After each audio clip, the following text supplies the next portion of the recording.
शुरू किया जाए क्लास को। चलिए, आप सभी लोग एक बार सेशन को लाइक भी करेंगे और शुरुआत करते हैं। आज हम लोग 166 नंबर जो सेट आपको हुआ था उसका डिस्कशन हम लोग देखने वाले हैं। देखते हैं आज हम लोग हमारा पहला क्वेश्चन क्या है। ये वाला क्वेश्चन आपका रिपीटेड है, पिछले सेट में भी आपका था, हमने आपको बताया था।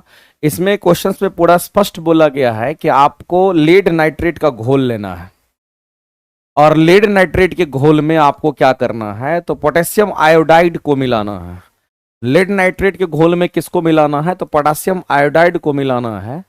तब कहता है अगर आप मिलाते हैं तो उससे क्या हमारा उत्पाद बनता है, ये क्वेश्चन पूछा गया। तो आपको ध्यान रखना है, अगर लेड आयोडाइड की अगर बात करता है तो आप लेड नाइट्रेट की अगर बात करता है तो लेड नाइट्रेट कहने का मतलब है PbNO3 का होल 2।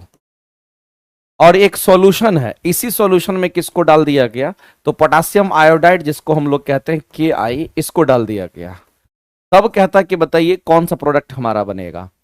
हम सभी लोग यहां पर देख पा रहे होंगे, जब इसको हम लोग यहां देखते हैं तो पता चलता है कि एक हमारा धातु है तो दूसरा हमारा अधातु है।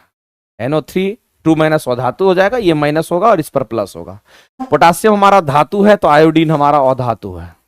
मेरे भाई ऐसी परिस्थिति में प्लस वाला माइनस के साथ, माइनस वाला प्लस के साथ, मैंने पिछले क्लासेस में भी आपको ये क्वेश्चन कराया था, तो उस समय मैंने ये बात बताया था, ये प्लस वाला इस माइनस के साथ तो ये प्लस वाला ये माइनस के साथ, इसमें आयंस का 2 बार आदान प्रदान हुआ, इसका मतलब ये डबल डिस्प्लेसमेंट रिएक्शन होगा।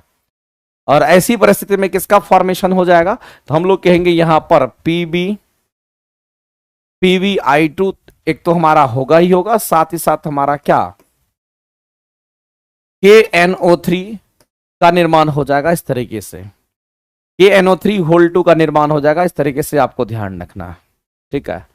अब मेरे भाई इसको अगर बैलेंस करना होगा, 2 गो आयोडीन है तो 2 से यहां भी मल्टीप्लाई करना पड़ेगा, चूंकि 2 पोटासियम हो गया तो यहां पर 2 से मल्टीप्लाई करना पड़ेगा। फिर ऐसी परिस्थिति में आपको ध्यान रखना है, यहां पर हमारा हो गया तो इस तरह से हम यहां पर कह सकते हैं आयोडीन हमारा इस तरीके से हमारा ये बैलेंस हो जाएगा। नाइट्रेट होल 2 तो 2 से आप यहां भी मल्टीप्लाई कर दीजिएगा, नहीं कुल मिलाकर के आप यहां पर सीधा सीधा समझेंगे, छोड़ो बैलेंसिंग आप करते रहना, बैलेंसिंग छोड़ देते हैं, बैलेंसिंग अपने हाथ में है, आप इसको कर लेना। हमारा ये फॉर्मेशन होगा। अब ऐसी परिस्थिति में आपको ध्यान रखना मेरे भाई कि यहां पर पोटेशियम आयोडाइड हमारा बनेगा और ये क्या है, डबल डिस्प्लेसमेंट रिएक्शन में अवक्षेप बनता है। तो ये हमारा एक अवक्षेप है, मैंने बताया था कि ये हमारा क्या था, कहेंगे ये हमारा अवक्षेप है जिसको हम लोग प्रेसिपिटेट कहते हैं। लेकिन जो प्रेसिपिटेट हमारा होता है ये किस फॉर्म में होता है, तो याद रखना मेरे भाई ये सॉलिड फॉर्म में होता है, ये सॉलिड फॉर्म में होता है, इस बात को ध्यान रखेंगे। और जो प्रेसिपिटेट हमारा ये बन रहा है, येलो प्रेसिपिटेट बनता है। ये कैसा बनेगा, इसके कलर जो होंगे ये कैसे होंगे, तो येलो होगा, येलो प्रेसिपिटेट बनता है, इस बात को ध्यान रखेंगे। तो इस क्वेश्चन का अगर आप आंसर करेंगे तो आंसर क्या करेंगे, इससे हमारा लेड आयोडाइड का पीला अवक्षेप बन करके आ जाएगा। और इस क्वेश्चन का अगर आंसर करेंगे तो ऑप्शन नंबर हमारा क्या होगा, तो ए करेक्ट हो जाएगा। पोटेशियम आयोडाइड का मेरे भाई यहां पर लेड आयोडाइड की बात कर रहे हैं, lead iodide, lead PV, lead iodide का हमारा क्या बनेगा, तो अवक्षेप बनेगा, येलो प्रेसिपिटेट हमारा बनेगा। आगे चलते हैं, अगला क्वेश्चन देखते हैं। निम्नलिखित में से कौन सा पर्यावरण का मित्र कहलाता है। इको आप ये कह सकते हैं मेरे भाई एनवायरमेंट फ्रेंडली कौन होता है। एनवायरमेंट फ्रेंडली कहने का मतलब हमारे एनवायरमेंट पर उसका कोई नेगेटिव इंपैक्ट नहीं होता है। तो आप बताइए एनवायरमेंट फ्रेंडली हमारा कौन है। तो एनवायरमेंट फ्रेंडली की अगर हम बात करते हैं, जो हमारे एनवायरमेंट पर कोई इंपैक्ट नहीं डालता, जैसे बाजार जाते समय कपड़े का थैला आप ले जाते हैं, इसका मतलब आप पोल्यूशन कम कर रहे हैं। इसका मतलब मेरे भाई आप क्या कर रहे हैं, तो आपके एनवायरमेंट की अगर बात करते हैं तो वहां पर पोल्यूशन आपका क्या होगा, कहीं कम होगा। और अगर पोल्यूशन कम होगा तो ये एक आप कह सकते हैं एनवायरमेंट फ्रेंडली है, आप इसको यूज कर सकते हैं। दूसरी बात, कार्य समाप्त होने पर लाइट या पंखा को क्या करते हैं, तो आप बंद कर देते हैं। अगर लाइट और पंखा को आप बंद कर देते हैं, इसका मतलब आप क्या समझ रहे हैं, इसका मतलब कहीं ना कहीं आप एनर्जी सेविंग कर रहे हैं। इसका मतलब है आप एनर्जी सेविंग कर रहे हैं, एनर्जी बचा रहे हैं। और एनर्जी बचाना इसका मतलब मेरे भाई आप किसको बचा रहे हैं, क्योंकि एनर्जी डेवलप करने के लिए जीवाश्म जो फॉसिल्स फ्यूल होता है, इसको कार्बन कहते हैं, या फिर आप कह सकते हैं जो कि हमारा कोयला वगैरह होता है उसको आप जलाते हैं। अगर हमने एनर्जी का सेविंग किया तो जाहिर सी बात है कि कार्बन का इमिशंस भी हमारा कम हो जाएगा, कार्बन का जो एमिशन होगा वो हमारा कम होगा। और अगर कार्बन एमिशन अगर हमारा कम हो जाएगा, कार्बन एमिशन हमारा कम होगा, तो जाहिर सी बात है मेरे भाई ये भी एनवायरमेंट फ्रेंडली हो जाएगा, ये हमारे एनवायरमेंट फ्रेंडली हो जाएगा। अगला, स्कूटर के बदले आप अगर पैदल चलते हैं, अगर स्कूटर के बदले आप पैदल चलते हैं तो ये भी एयर पोल्यूशन को कम कर देगा। हमारा जो एयर पोल्यूशन है, ये एयर पोल्यूशन हमारा क्या हो जाएगा, कहेंगे कम हो जाएगा। तो ये जब ये कम हो जाएगा, ये सब क्या है, तो ये सब हमारा एनवायरमेंट फ्रेंडली की बात कर रहे हैं, जिसमें पोल्यूशन का कोई इंपैक्ट नहीं है। तो आप सीधा कहेंगे सर इस क्वेश्चन के अगर आंसर करेंगे तो ऑप्शन नंबर हमारा क्या हो जाएगा, तो सीधा आप कहेंगे कि डी ऑप्शन हमारा यहां पे राइट हो जाएगा। इस क्वेश्चन का जो आंसर करेंगे तो डी आपका करेक्ट हो जाएगा। आगे चलते हैं, अगला क्वेश्चन देखते हैं क्या कहता है। नेक्स्ट, ये क्वेश्चन तो मेरे भाई गलत दे रखा है, इसका ऑप्शन जो है लगता है कहीं और से चेप दिया गया है। अपमार्जक की बात कर रहा है, डिटर्जेंट की बात कर रहा है। डिटर्जेंट क्या है, तो हम सभी लोग जानते हैं जो डिटर्जेंट की अगर हम बात करते हैं, डिटर्जेंट मेरे भाई क्वेश्चन और ऑप्शन को अगर देखें तो कोई मेल मिलाप नहीं है, ये क्वेश्चन फर्जी का क्वेश्चन है, इस बात को ध्यान रखना। लेकिन अगर डिटर्जेंट की बात करते हैं तो आपको ध्यान रखना है, ये डिटर्जेंट हमारा क्या तो पाउडर फॉर्म में होता है। ये किस फॉर्म में होता है तो मेरे भाई आपको ध्यान रखना, ये पाउडर फॉर्म में होता है। डिटर्जेंट हमारा पाउडर फॉर्म में होता है। आप देखते होंगे निरमा पाउडर का नाम सुने होंगे, तो निरमा एक ब्रांड है, लेकिन उसमें जो पाउडर होता है वो डिटर्जेंट हमारा होता है। आपको ध्यान रखना, जिस डिटर्जेंट की हम बात करते थे, ये डिटर्जेंट जो हमारा होता है मेरे भाई, ये सॉफ्ट वाटर में भी यूजफुल होता है, ये सॉफ्ट वाटर के लिए भी आप यूज कर सकते हैं, साथ ही साथ ये हार्ड वाटर जो हमारा होता है उसके लिए भी आप इस्तेमाल कर सकते हैं। इसका इस्तेमाल सॉफ्ट वाटर और हार्ड वाटर दोनों में यूज कर सकते हैं। डिटर्जेंट की हम बात करते हैं, लेकिन साबुन को आप सॉफ्ट वाटर हार्ड वाटर में नहीं यूज करते, साबुन केवल सॉफ्ट वाटर में यूज होता है, लेकिन ये सॉफ्ट वाटर हार्ड वाटर दोनों के लिए इस्तेमाल होता है डिटर्जेंट। लेकिन इसका तो कोई रिलेशन ही नहीं है, बकरी खोरा ये सब कहां से आ गया, इससे कोई रिलेशन ही नहीं मेरे भाई। तो उपयुक्त में से एक से अधिक लगा दीजिए, सॉरी उपयुक्त में से कोई नहीं। आगे चलते हैं, नासिर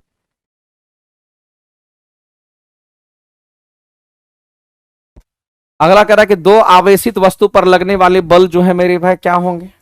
तो दो आवेशित कहने का मतलब कोई ना कोई चार्ज हमारा होगा, जैसे मान लेते ये Q1 है और दूसरा हमारा क्या कहेंगे यहाँ पर Q2 है, और दोनों के बीच में दूरी कितना मान लेते R है। तो इसमें जो बल लगे, चूंकि दो आवेश के बीच में जो बल लगेगा वो आकर्षण और विकर्षण दोनों हो सकता है।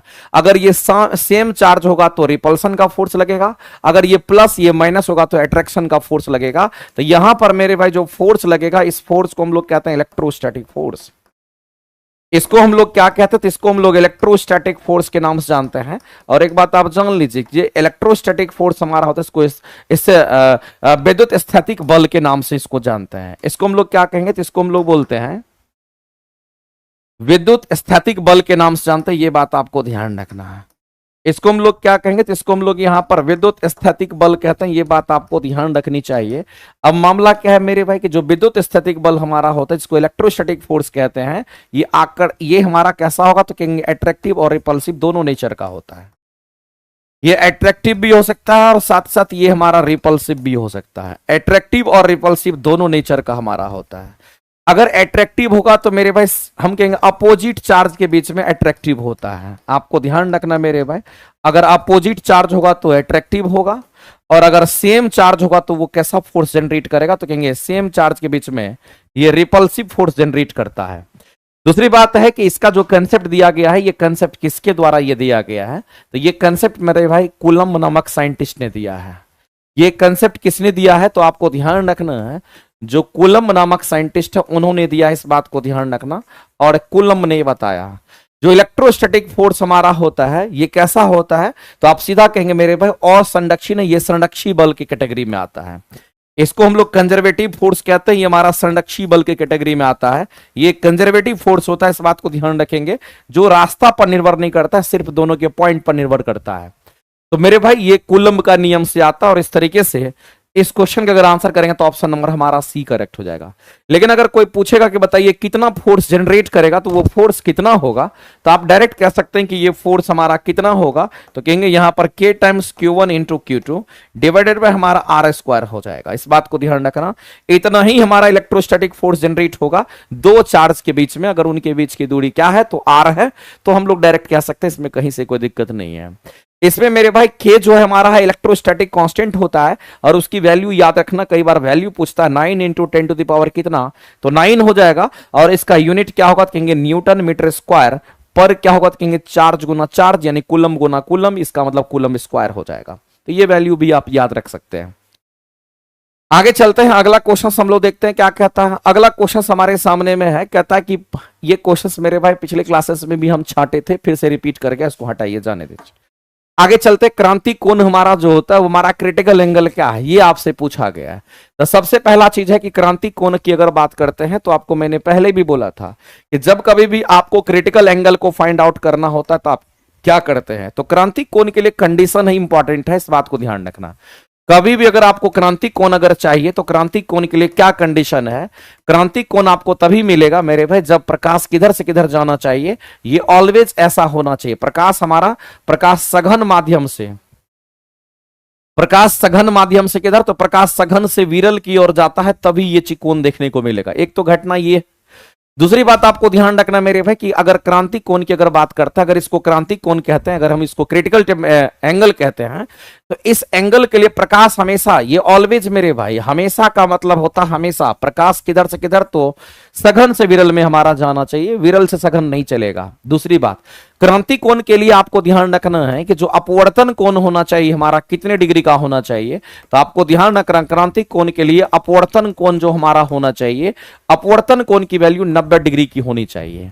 जैसे आप यहां समझिएगा, अगर क्रांति कोण समझना होगा तो आप कहेंगे सर ये एक सतह है, ऐसे करके सतह है, और इस सतह पर क्या करते हैं, एक लंबवत लाइन खींचते हैं, और ये लंबवत लाइन कुछ इस तरीके का हमारा होगा, और इसको हम लोग क्या कहते हैं, तो ये हमारा क्या है, तो कहेंगे इसको हम अविलंब कह देते हैं। इस बात को मेरे भाई आप ध्यान रखेंगे। तो ये क्या है, तो इसको नॉर्मल कह देते हैं, ये हमारा अविलंब है, और ये क्या है, तो कहेंगे इसको हम सतह कह देते हैं। इस बात को ध्यान रखना। लेकिन इसके ऊपर में मान लेते हैं ये हवा है, तो इसके नीचे में मान लेते हैं ये पानी है। अगर ये पानी होगा तो जाहिर सी बात से ज्यादा सघन होगा, तो हम कहेंगे ये हमारा सघन कहलाएगा, इसका अपवर्तनांक ज्यादा सघन होगा, और इसका अपवर्तनांक कम होगा, तो ये कहीं ना कहीं एक विरल माध्यम होता है। लेकिन प्रकाश जब भी चलेगा तो सघन से विरल चलेगा, ये भी एक सच है। तो प्रकाश चलना शुरू करेगा, और प्रकाश जब चलेगा तो मेरे पास सघन से विरल की ओर जाएगा। और मान लेते कि प्रकाश हमारा कुछ इस तरीके से गया, तो पता चला कि मेरे भाई प्रकाश सघन से विरल की ओर जा रहा है, तो प्रकाश का क्या हो जाएगा, तो कहेंगे माध्यम परिवर्तन करेगा, तो प्रकाश अपवर्तित हो जाएगी। और आप जानते हैं कि जैसे ही प्रकाश सघन से विरल की तरफ जाती है तो वो अविलंब से दूर भागती है, ये बात आप सभी लोग जानते होंगे। इससे ये दूर भागे, ये इससे क्या हुआ, तो इससे ये दूर भागे, और इस समय इसका एंगल ऑफ इंक्लिनेशन कितना है, तो थीटा आई है। अब ऐसी परिस्थिति में हम क्या करते हैं मेरे भाई, हमको चूंकि क्या चाहिए, तो क्रांति कोण चाहिए। क्रांति कोण के लिए जो अपवर्तन कोण 90 डिग्री होना चाहिए, अभी अपवर्तन कोण मेरा भाई कौन होगा, तो ये अविलंब और अपवर्तित किरण, ये आपतित किरण है, ये अपवर्तित किरण है, ये परावर्तित नहीं, अपवर्तित किरण है। अविलंब और अपवर्तित किरण के बीच के कोण को अपवर्तन कोण कहता है। अभी ये 90 डिग्री नहीं हुआ है, इसका मतलब इस प्रकाश को यहां नहीं, इस प्रकाश को यहां होना चाहिए, तब ये एंगल हमारा क्रांतिक होगा। हम लोग ऐसा करते हैं, एक दूसरा कलर से हम लेते हैं और इस कलर को समझते हैं। अगर मान लेते हैं कि अगर आप आपतन कोण को क्रांतिक कोण अगर बनाना चाहते हैं, तो आप ये समझ लीजिए मेरे भाई कि यहां पर जो अपवर्तन को अपवर्तित किरण होगी वो कहीं ना कहीं यहां पर आ जाएगा। इस तरीके से अपवर्तित किरण हमारा कहां आ जाएगा, तो कहेंगे यहां आ जाएगा। तब ये अविलंब के साथ कितना डिग्री कोण बना गया, तो 90 डिग्री कोण बना गया मेरे भाई। इस बिंदु से बाद वाली किरण को अपवर्तित किरण कहता है, अपवर्तित किरण अविलंब के साथ 90 डिग्री कोण बना रही है, तो जाहिर सी बात है क्रांति कोण हमारा हो जाएगा। तब ये जो आपतन कोण होगा ये कहीं ना कहीं एक क्रांति कोण होगा, और क्रांति कोण पाने के लिए अपवर्तन कोण का मान 90 डिग्री का होना चाहिए, जैसा कि आप देख पा रहे हैं, और प्रकाश सघन से विरल की तरफ जाना चाहिए। तो ये क्रांति कोण किधर का एंगल है, तो सघन माध्यम का एंगल है, सघन माध्यम का ही ये आपतन कोण होगा। इस बात को आप समझ लीजिएगा मेरे भाई। तो क्रांति कोण हमारा क्या है, तो कहेंगे यहां पर सीधा कह सकते हैं कि क्रांति कोण हमारा क्या है, तो कहेंगे सघन माध्यम का ही यहां पर आप कह सकते हैं कि ये एक आपतन कोण के रूप में हमारा होता है। इस बात को ध्यान रखेंगे, और इस क्वेश्चन का अगर आंसर करने के लिए जाएंगे तो ऑप्शन नंबर आपका ए करेक्ट हो जाएगा, ऑप्शन नंबर ए करेक्ट हो जाएगा। और एक बात याद रखिएगा मेरे भाई, यहीं पर एक फॉर्मूला हमारा होता है, इस फॉर्मूला को याद रखेंगे। अपवर्तनांक का फॉर्मूला हमारा क्या होता है, तो आप ध्यान रखना मेरे भाई, कई बार क्वेश्चंस यहां से पूछता है, और ये हमारा साइन अपॉन में थीटा सी होता है। आप थीटा सी आपने किसको कहा था, थीटा सी आपने क्रांति कोण को कहा है। तो कई बार क्या करता है, आपको यहां से क्रांति कोण का मान पूछेगा, तो थीटा सी का मान पूछेगा, तो अपवर्तनांक दे रखा होगा, तब आप इस फॉर्मूला का यूज करके भी बना सकते हैं, क्योंकि ये भी आपके एग्जाम में क्वेश्चन कई बार यहां से देखने को मिला, तो इस फार्मूला को भी ध्यान रखेंगे। तो सघन माध्यम में अपवर्तन कोण नहीं, विरल माध्यम में आपतन कोण नहीं मेरे भाई, सघन माध्यम में आपतन कोण, बिल्कुल ये सघन माध्यम है, क्रांति कोण आपतन कोण के रूप में होगा, और अपवर्तन कोण हमारा विरल माध्यम में 90 डिग्री पर होता है। ध्यान रखेंगे। आगे चलते हैं, अगला क्वेश्चन हम लोग देखते हैं। अगला क्वेश्चन कहता है कि निषेचन के फलस्वरूप अंडाशय की दीवारें क्या बनाती है। तो आप सभी लोग जानते हैं, अगर हम लोग फूल की बात करते हैं, हम किसकी बात कर रहे हैं, तो हम यहां पर फूल की बात कर रहे हैं मेरे भाई। जब कभी भी आपको पता होना चाहिए कि फूल की बात होती है या फिर इसी को पुष्प कहते हैं। अगर फूल की बात होती है, पुष्प की बात होती है, तो एक बात आप सभी लोग जानते होंगे कि मेरे भाई फूल का जो स्ट्रक्चर होता है कुल मिलाकर अगर आप देखेंगे तो ऐसा ही कुछ स्ट्रक्चर होता है, ऐसा ही कुछ स्ट्रक्चर होता है। इसमें आप क्या देखते हैं, तो ये हमारा फीमेल पार्ट होता है। फूल के फीमेल पार्ट को अगर देखिएगा तो इसको आप वर्तिकाग्र के नाम से जानते हैं। ये बात मेरे भाई एक एक बच्चा जानता होगा, जिसको स्टिग्मा कहा जाता है। ये जो ट्यूब दिख रहा होगा, इस ट्यूब को वर्तिका कहते हैं, जिसको स्टाइल कहा जाता है, ध्यान रखेंगे। और ये जो डब्बा जैसा दिख रहा होगा, इसी को हम लोग क्या कहते हैं, तो ओवरी कहते हैं। ओवरी कहने का मतलब है इसको हम लोग अंडाशय के नाम से जानते हैं, ये बात ध्यान रखना है। यही हमारा अंडाशय होता है।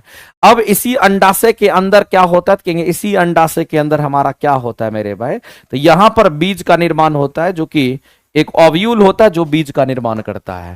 तो इसको हम लोग कहते हैं, ये हमारा क्या, तो कहेंगे यहां पर ओव्यूल है। ओव्यूल को हिंदी में क्या कहेंगे, तो इसको हिंदी में बीजांड कहते हैं मेरे भाई। जो ओव्यूल हमारा होता है ये बीज का निर्माण करता है। आफ्टर फर्टिलाइजेशन ये बीज का निर्माण करता है, इस बात को आप ध्यान रखना।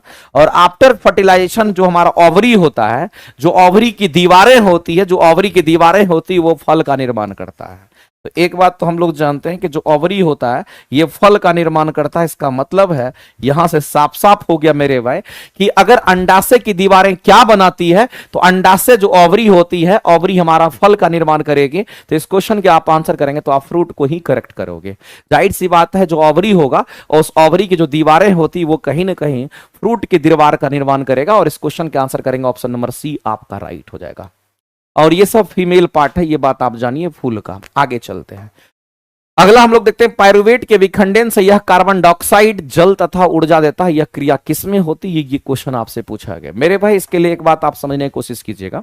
जैसे आप सभी लोग जानते होंगे कि ग्लूकोज हमारा टूटता है, सॉरी, जैसे आप सभी लोग जानते होंगे कि ग्लूकोज हमारा टूटता है, तो ग्लूकोज जब टूटेगा तो यही पायरुवेट में बदलता है। यही किस में बदलता है, तो कहेंगे पायरुवेट में बदलता है। लेकिन ग्लूकोज अगर पायरुवेट में बदलता है तो ये क्रिया कहां संपन्न होती है, तो मेरे भाई साइटोप्लाज्म में होता है संपन्न। ये बात आप सभी लोग जानिए। कहां पर संपन्न होगा, तो ये साइटोप्लाज्म में होगा। और साइटोप्लाज्म किसको कहते हैं, तो कोशिका द्रव को कहते हैं। और ये प्लांट में भी होता है, एनिमल में भी होता है, किसी एक में नहीं होता, ये प्लांट और एनिमल दोनों में होता है। ये कोशिका द्रव में ये क्रिया संपन्न होती है। और साइटोप्लाज्म के अंदर क्या होता है, तो मेरे भाई ग्लाइकोलिसिस की क्रिया होती है। इसी में क्या होगा, तो कहेंगे यहीं पर ग्लाइकोलिसिस की क्रिया होती है, इस बात को ध्यान रखना। और ग्लाइकोलिसिस की जो क्रिया होती है वो साइटोप्लाज्म में होती है। और ग्लाइकोलिसिस क्रिया में ग्लूकोज टूटता है तो पायरुवेट बनता है। और ग्लूकोज हमारा 6 कार्बन का होता है। आप ग्लूकोज का फॉर्मूला जानते होंगे C6H12O6, तो ये 6 कार्बन का हमारा होता है। ये कितने कार्बन का होगा, तो ग्लूकोज हमारा 6 कार्बन का होता है, ये हमारा 6 कार्बन का होता है। जबकि पायरुवेट जो हमारा बनता है ये 3 कार्बन का कंपाउंड बन जाता है। तो कई बार ये पूछता है कि 6 कार्बन से 3 कार्बन पायरुवेट कितने कंपाउंड का बनेगा कार्बन का, तो ये 3 कार्बन का कंपाउंड भी टूट जाता है। अब इसके बाद मेरे भाई ये क्रियाएं जो होती है ये हमारा आपको कहां कहां होता है हम आपको बताते हैं। प्लांट में भी होगा, एनिमल में भी होगा। लेकिन एक बात मेरे भाई नहीं भूलना है, अगर पायरुवेट की बात करते हैं तो यहां पर आता है क्या, अगर हम ईस्ट की बात करते हैं, अगर ये चीज ईस्ट में देखा गया तो देखा गया मेरे भाई कि अगर हम ईस्ट की बात करते हैं तो इस ईस्ट में क्या हुआ, इस ईस्ट में हुआ और एब्सेंस ऑफ ऑक्सीजन, यानी कि ऑक्सीजन के एब्सेंस में अगर आप देखेंगे तो आप ये कह सकते हैं एनारोबिक रिएक्शन हमारा होगा, या फिर आप कह सकते हैं ऑक्सीजन के एब्सेंस में देखा गया। अगर ऑक्सीजन के एब्सेंस में अगर आप देखते हैं तो आप क्या पाते हैं कि जब ईस्ट ऑक्सीजन के एब्सेंस में हमारा जब रिएक्शन करता है तो इसके बाद ये किसका निर्माण करेगा, तो मेरे भाई इथाइल अल्कोहल जिसको बोलते हैं C2H5OH। साथ ही साथ ये किसका निर्माण करेगा, तो कार्बन डाइऑक्साइड गैस का निर्माण करेगा। और साथ ही साथ मेरे भाई यहां से कुछ एनर्जी भी ये प्रोड्यूस करता है। ये क्या करेगा, तो कुछ एनर्जी भी ये प्रोड्यूस करता है, इस बात को ध्यान रखना। तो मेरे भाई यहां पर कितने कार्बन बनाए, तो 2 कार्बन हमारा बना। ईस्ट में ऑक्सीजन के एब्सेंस में, वो एब्सेंस का मतलब यहां पर कोई ऑक्सीजन पार्टिसिपेट नहीं किया, तो मेरे भाई अल्कोहल का निर्माण होता है, ये सब बनता है। इसी तरीके से दूसरा देखा गया हमारे मसल्स के अंदर देखा गया, कहां पे, तो अगर हमारे मसल्स की बात करते हैं, जो हमारा मसल्स होता है उसमें देखा गया। और इसमें भी आप ये कह सकते हैं मेरे भाई लैक ऑफ ऑक्सीजन की बात कर रहे हैं, यानी जितना आपको ऑक्सीजन चाहिए उतना नहीं है, यानी ऑक्सीजन की अपर्याप्त मात्रा के कारण यहां पर किसका निर्माण होता है, तो ऐसी परिस्थिति में मेरे भाई यहां पर लैक्टिक एसिड का फॉर्मेशन होता है। यहां पर किसका फॉर्मेशन होगा, तो कहेंगे यहां पर हमारा लैक्टिक एसिड का फॉर्मेशन होगा। साथ ही साथ यहां पर आपको एनर्जी भी मिलता है, यहां पर क्या मिलेगा, तो एनर्जी भी मिलता है।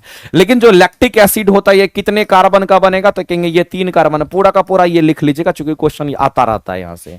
और तीसरा मेरे भाई आपको ध्यान रखना है कि अगर हम लोग यहां पर देखते हैं तो ऑक्सीजन के प्रेजेंस में आप देखते हैं, ऑक्सीजन के अगर प्रेजेंस में अगर देखिएगा तो जाहिर सी बात है कि ऑक्सीजन के प्रेजेंस में कहां पे, तो हमारे माइटोकॉन्ड्रिया के अंदर चूंकि श्वसन की क्रिया होती है तो हम लोग सांस लेते हैं, तो ऑक्सीजन के प्रेजेंस में कहां पर देखने के लिए, तो माइटोकॉन्ड्रिया की बात करते हैं।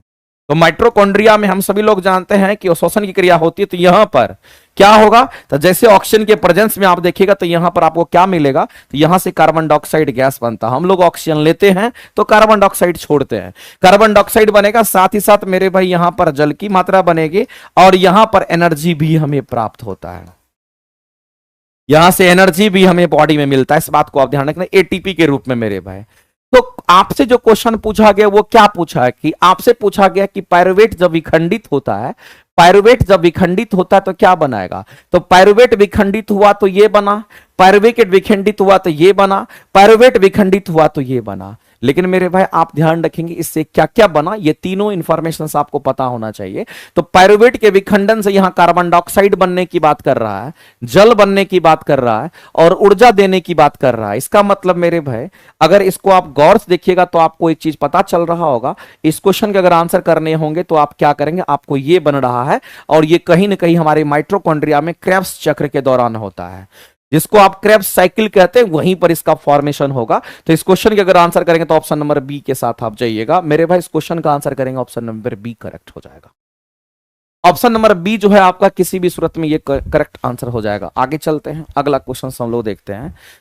अगला हमारा क्या होता है, और एक बात जानिए मेरे भाई, अगर माइटोकॉन्ड्रिया है तो माइटोकॉन्ड्रिया में डबल मेम्ब्रेन होता है। दूसरी बात, माइटोकॉन्ड्रिया को पावर हाउस ऑफ सेल इसलिए कहते हैं क्योंकि माइटोकॉन्ड्रिया में एटीपी ऊर्जा तो बनता है और स्टोर भी माइटोकॉन्ड्रिया के अंदर ही होता है, इसलिए माइटोकॉन्ड्रिया को पावर हाउस ऑफ सेल के नाम से जानते हैं, याद रखना मेरे भाई, ठीक है। आगे चलते, मीथेन इथेन प्रोपेन किस श्रेणी के सदस्य है मेरे भाई। मीथेन इथेन प्रोपेन को अगर आप देखिएगा तो ये अल्केन फैमिली का है। ये किस फैमिली का है मेरे भाई, तो ये अल्केन फैमिली का है। एक एक बच्चा जानता होगा ये अल्केन फैमिली, ANE। इसका मतलब ये किस फैमिली के अंतर्गत आता है, कहेंगे ये हमारा अल्केन फैमिली के अंतर्गत आता है। ये किस में आएगा, तो कहेंगे अल्केन फैमिली में आता है। और अल्केन फैमिली के लिए हम कह सकते हैं कि केमिकल फॉर्मूला हमारा क्या होगा, तो CnH2n+ हमारा क्या होता है, कहेंगे 2 होता है। अब मेरे भाई आपसे पूछा गया कि बताइए क्या ये समजातीय श्रेणी को बताएगा। मेरे भाई अल्केन हो कि अल्कीन हो कि अल्काइन हो कि कोई भी हमारा अगर मान लेते हैं कि फंक्शनल ग्रुप के साथ अटैच रहता है, कोई भी कार्बनिक कंपाउंड का मोलिकुलर फार्मूला होगा वो समजातीय श्रेणी को बताता, चूंकि CH2 का अंतर होना चाहिए। तो आप इसी में देख रहे हैं किसको, तो आप मीथेन को देख रहे हैं।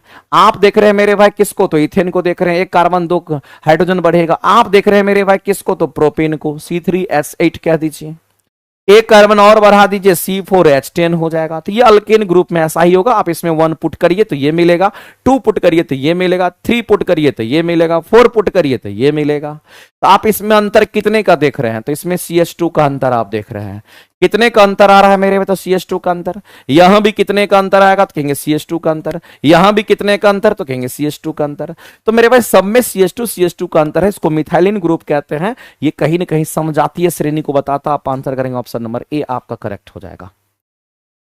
आगे चलते हैं, अगला है कि विद्युत प्रवाह की दिशा मानी जाती है। हम सभी लोग जानते हैं करंट का फ्लो हमेशा हायर पोटेंशियल से लोअर पोटेंशियल की तरफ होता है किसी भी वायर में। इस बात को ध्यान रखना। अगर मेरे भाई कोई वायर है, इस वायर में अगर करंट का फ्लो होगा तो आप जान लीजिए कि यहां का पोटेंशियल ज्यादा, यहां का पोटेंशियल कम होगा। तो ये हमारा कैसा पोटेंशियल है, तो किसको हम लोग कहेंगे यहां पर हमारा हायर पोटेंशियल, और इसको हम लोग क्या कहेंगे, तो ये हमारा क्या कहेंगे यहां पर लोअर पोटेंशियल। मेरे भाई जब कभी भी विद्युत धारा का प्रवाह होता है तो हमेशा याद रखना विद्युत धारा किसके प्रवाह के, विद्युत धारा का जो प्रवाह होगा वो किसके कारण होगा, तो याद रखना मेरे भाई करंट का जो फ्लो होता है किसी भी वायर में विभवांतर के कारण होता है। तो जाहिर सी बात है यहां हायर पोटेंशियल, यहां लोअर पोटेंशियल, तो इसके बीच में हमारा विभवांतर होगा, अंतर होगा विभव में, और वो डी डेल्टा भी डी भी है। अगर विभव में अंतर है तो करंट पास करेगा, विभव में अंतर 0 तो करंट पास नहीं करेगा, समान विभव पर करंट पास नहीं करता है। तो हमेशा उच्च विभव से निम्न विभव की तरफ जाएगा, और हमेशा मेरे भाई उच्च विभव कहने का मतलब होता है पॉजिटिव टर्मिनल, और निम्न विभव का मतलब होता है negative terminal in the sense of electronics device में अगर आप देखते हैं तो जब भी अगर करंट चलेगा तो हमारा पॉजिटिव टर्मिनल से नेगेटिव टर्मिनल की तरफ चलेगा, और जब भी इलेक्ट्रॉन का फ्लो अगर हमारा होता है तो वो नेगेटिव टर्मिनल से पॉजिटिव टर्मिनल की तरफ होता है, इसको ध्यान रखेंगे। ये इलेक्ट्रॉन के फ्लो की बात करते हैं। लेकिन आपसे विद्युत धारा की दिशा मांगी गई है, विद्युत धारा की दिशा क्या होगी, तो मेरे भाई विद्युत धारा की दिशा की अगर बात करेंगे तो धन टर्मिनल से ऋण टर्मिनल की तरफ हमारा होगा, और इस क्वेश्चन के आंसर करेंगे ऑप्शन नंबर हमारा क्या, तो बी करेक्ट हो जाएगा। और विद्युत धारा की दिशा को प्राप्त करने के लिए विद्युत धारा का फ्लो किधर होता है, तो आप इसके लिए क्या करते हैं, गैल्वेनोमीटर का इस्तेमाल करते हैं। गैल्वेनोमीटर से यह पता चलता है कि धारा की दिशा क्या है, और धारा उसमें बह भी रहा है कि नहीं बह रहा है वो बताता है। इस बात को आप ध्यान रखेंगे, ठीक है, इस बात को आप ध्यान रखिएगा। चलिए आगे चलते हैं और अगला क्वेश्चन हम लोग देखते हैं। अगला हमारा क्या कहता है, समान विभव पर विद्युत धारा का प्रवाह नहीं होता है, ध्यान रखिएगा। 9th सेशन आपका चल रहा है और 161 से लेकर के 180 तक ये टेस्ट आप दीजिए, और इस टेस्ट का डिस्कशन आपको मिल ही रहा है। लगातार बने रहिए अपनी तैयारी में, आपको पीछे एक कदम नहीं हटना है, मेहनत करते जाइए, सफलता आप सभी लोगों को मिलेगी। मेहनत आप कीजिएगा, सफलता किसको मिलेगा बताइए। ये वाला क्वेश्चंस मेरे भाई बताइए, इसके एक तरह के क्वेश्चंस को हम पहले भी करवाए थे, और आज आप लोगों को इस क्वेश्चन का आंसर करना है। देखते हैं कितने लोग इस क्वेश्चन का आंसर कर पाते हैं। एक बार जल्दी से आंसर करिए तो इस क्वेश्चन का, और जितने लोग लाइव देख रहे हैं सभी लोग मेरे भाई सेशन को लाइक भी करेंगे। एक मैग्नेटिक निडल को आप लगा दीजिए, आप ध्यान रखें, एक मैग्नेटिक निडल को लगा दीजिए। सबसे पहली बात आपको यह समझना है कि विद्युत धारा की अगर हम बात करते हैं, किसकी बात कर रहे हैं, अगर विद्युत धारा की बात करते हैं, क्वेश्चन में जो बोला है उसके हिसाब से लेना है। क्वेश्चन में बोला कि विद्युत धारा हमारा उत्तर से दक्षिण की ओर प्रवाहित होती है, और चालक तार में क्या है, तो चालक तार के जस्ट नीचे क्या करना है, तो एक चुंबकीय सुई आपको लगाना है, मैग्नेटिक निडल लगाना है, जिसमें मैग्नेटिक का गुण हमारा होता है। तो यहां पर एक मैग्नेटिक निडल को जब लगाया गया तो देखा गया मेरे भाई कि मैग्नेटिक निडल में डिफ्लेक्शन हुआ, और मैग्नेटिक निडल में जो डिफ्लेक्शन हुआ तो वो कुछ इस तरीके का हुआ। मैग्नेटिक निडल में जो डिफ्लेक्शन हुआ वो कुछ ऐसा हुआ, क्योंकि धारा की दिशा इधर है तो मैग्नेटिक डिफ्लेक्शन हमारा ऐसा होगा, ऐसा नहीं रहा, ये ऐसे ऐसे हो गया, ऐसे हो गया। आप देखिए टेढ़ा दिख रहा होगा, आप देखिए आपको झुका हुआ इधर की ओर दिख रहा है। ऐसा इसलिए हुआ मेरे भाई कि इसका ये भी नॉर्थ पोल है तो ये इसका साउथ पोल है, और इस जगह पर अगर देखें जैसे करंट यहां से इधर जाएगा तो इसको धक्का इधर की ओर देगा, तो ये नीचे आएगा, तो मेरे पास साउथ वाला पोल नीचे आएगा, तो नॉर्थ वाला पोल हमारा ऊपर की ओर जाएगा। अब यहां पर समझना गौर से, आपको एक चीज पता है मेरे भाई कि यहां पर करंट का जो डायरेक्शन हमारा था वो क्या था, इसको आपने नॉर्थ माना, इसको आपने साउथ माना। करंट हमारा नॉर्थ से किधर ज्यादा साउथ जा रहा था। अब निडल के डायरेक्शंस की अगर बात करेंगे तो मेरे भाई आपको ध्यान रखना है, इसी नॉर्थ साउथ में अगर हम लोग देखेंगे, अगर हम इसको नॉर्थ मान रहे हैं, इसको साउथ मान रहे हैं, तब इसको ईस्ट मानना पड़ेगा और इसको वेस्ट मानना पड़ेगा, तभी तो हमारा होगा पूरा। ये नॉर्थ है, ये साउथ है, तभी ये ईस्ट होगा, तब ये वेस्ट होगा, आपको ध्यान रखना है। अब मेरे भाई आप देखेंगे कि ये मैग्नेटिक निडल हमारा किधर की तरफ जा रहा है, ऊपर की तरफ शिफ्ट हो रहा है, और ये साउथ पोल नीचे तो ये नॉर्थ पोल ऊपर हो रहा है। इसका मतलब आप यहां पर देख पा रहे हैं कि जो मैग्नेटिक निडल है हमारा वो किधर की तरफ, तो नॉर्थ पोल को देखेंगे तो ऊपर जा रहा है, और ऊपर का मतलब इस डायरेक्शन में जा रहा है, ऊपर का मतलब है इस डायरेक्शन में। अगर साउथ पोल को देखते तो वेस्ट डायरेक्शन में जा रहा है, लेकिन आपसे क्या पूछा है उस पर फोकस करना है। तो मेरे भाई पूछा गया है कि चुंबकीय सुई का कौन सा सिरा, उत्तरी सिरा की बात कर रहा है। उत्तरी सिरा का मतलब है नॉर्थ पोल की बात कर रहा है। जो मैग्नेटिक निडल है उसका नॉर्थ पोल किधर जा रहा है, तो मैग्नेटिक निडल का जो नॉर्थ पोल है ऊपर की तरफ जा रहा है, और ऊपर क्या है, ईस्ट है। इसका मतलब है इस क्वेश्चन के अगर आंसर करेंगे मेरे भाई तो ऑप्शन नंबर बी करेंगे करेक्ट। आज के बाद ऐसे क्वेश्चन में कोई गलती आपसे नहीं होना चाहिए, और ईस्ट आपका किसी भी सूरत में इस क्वेश्चन का आंसर करेंगे। चलिए आगे चलते हैं, अगला क्वेश्चन हम लोग देखते हैं क्या करता है। एल कुमार जी आप दोबारा से देख लीजिएगा, ठीक है, और ऐसे क्वेश्चंस के बारे में आपको पता भी होना चाहिए। समझ में आया कि नहीं आया, एक बार बताते तो एक बार में बुझिए, दो बार बताने की जरूरत नहीं है। आप इंसान हैं, इंसान को एक बार पढ़ाया जाता है, बार बार नहीं पढ़ाया जाता है। दिमाग को थोड़ा सा आप स्टेबल करके रखिए, ठीक है। आगे चलते हैं, अगला क्वेश्चन हमारा क्या कहता है, फोकस कीजिए यहाँ पर। कह रहा है ओम का नियम जो लागू होता है उसके लिए क्या अचर होगा। हम लोग जानते हैं ओम का नियम मेरे भाई कांस्टेंट टेम्परेचर पर डिफाइंड हो। कांस्टेंट का मतलब अचर होता है जो नहीं बदलेगा। पूरा का पूरा ओम का नियम मेरे भाई जो लगता है वो चालक के लिए लगता है, ओमिक रेजिस्टेंस के लिए लगता है। जो चालक होता है उसी के लिए हमारा ओम का नियम लगता है, कंडक्टर के लिए लगता है। और कंडक्टर के लिए ही चालक का फॉर्मूला हम लोग यूज करते हैं, V equal to R I जो हमारा होता है चालक के लिए, और V समानुपाती आय होता है। लेकिन ओम्स का नियम एट कांस्टेंट टेम्परेचर पर डिफाइंड होता है। तो क्या अचर रहा मेरे भाई? तो टेम्परेचर अचर रहा। अब इस क्वेश्चन के अगर आप आंसर करेंगे तो कहेंगे ताप, कहेंगे ताप इन द सेंस मेरे भाई टेम्परेचर की बात करेंगे, इसका इंग्लिश मीनिंग गलत लिखा हुआ है, इसका इंग्लिश मीनिंग टाइपिस्ट लोग जो है इसका गलत किया है, इसीलिए आप सीधा यहां पर कहेंगे टेम्परेचर। ताप का मीनिंग टेम्परेचर होता है, ना कि हीट आप कहेंगे मेरे भाई। यहां पर आप टेम्परेचर की बात करेंगे, और टेम्परेचर कहने का मतलब आप समझ लीजिए ये कांस्टेंट होना चाहिए, और हम सभी लोग जानते हैं कि कांस्टेंट टेम्परेचर पर ही ये डिफाइंड होता है ओम्स का नियम। आगे चलते हैं, आगे अगला दे रखा है मेंडल का प्रथम नियम क्या है मेरे भाई? मेंडल की अगर बात करते हैं, मेंडल को अनुवांशिकी का पिता कहते हैं, आप सभी लोग जानते होंगे, एक एक बच्चे को पता होगा कि अनुवांशिकी का पिता किसको कहते हैं। अगर कभी भी अनुवांशिकी का अगर पिता की अगर बात करेंगे तो किसको कहते हैं? तो अनुवांशिकी का जो पिता है ये मेंडल साहब को कहते हैं, इस बात को मेरे भाई ध्यान रखना, मेंडल को अनुवांशिकी का पिता कहते हैं। दूसरी बात आपको ध्यान रखना मेरे भाई कि मेंडल ने कुछ लॉ दिया था, लॉ ऑफ इनहेरिटेंस की अगर हम बात करते हैं, इन्होंने लॉ ऑफ इनहेरिटेंस की अगर हम बात करते हैं, इनका लॉ ऑफ इनहेरिटेंस की अगर हम बात करते हैं तो ये कौन कौन सा लॉ है? इन्होंने 3 गो नियम मेरे भाई दिया था। सबसे पहला हमारा यहां पर हम फर्स्ट लॉ की बात करते हैं, तो फर्स्ट लॉ में आपको ध्यान रखना इन्होंने क्या बताया था मेरे भाई? तो मेरे भाई लॉ ऑफ डोमिनेंस जिसको हम लोग कहते हैं, जिसको हिंदी में आप क्या कह सकते हो? लॉ ऑफ डोमिनेंस की अगर हम बात करते हैं, हिंदी में प्रभाविता का नियम कहते हैं। हिंदी में क्या कहते हैं? तो फर्स्ट लॉ को हम लोग कहते हैं प्रभाविता का नियम, इस बात को ध्यान रखना। ये क्या है? तो प्रभाविता का नियम है, इस बात को ध्यान रखना। इंग्लिश में हम लोग कहते हैं लॉ ऑफ डोमिनेंस, इसको क्या कहते हैं? इसको हम लोग लॉ ऑफ डोमिनेंस के नाम से जानते हैं, ये बात मेरे भाई आपको ध्यान रखना है। और इन्होंने पहले जनरेशन में F1 जनरेशन की अगर हम बात करेंगे, तो इसी जनरेशन की अगर हम बात करते हैं, इस जनरेशन में इन्होंने ये साबित कर दिया था, अगर मान लेते हैं कि एक हमारा कैपिटल टी एक हमारा स्मॉल टी होगा, आप सभी लोग जानते हैं कैपिटल टी स्मॉल टी में मेरे भाई प्रभावी लक्षण किसका होगा? तो कहेंगे कैपिटल टी का होगा। तो कौन प्रभावी होगा? तो कहेंगे कैपिटल टी बड़ा हमारा प्रभावी होगा। स्मॉल टी हमारा रेसेसिव का काम करेगा, और कैपिटल टी हमारा यहां पर हम कहेंगे यहां पर क्या करेगा? डोमिनेंस का काम करेगा। ये हमारा डोमिनेंस का काम करेगा।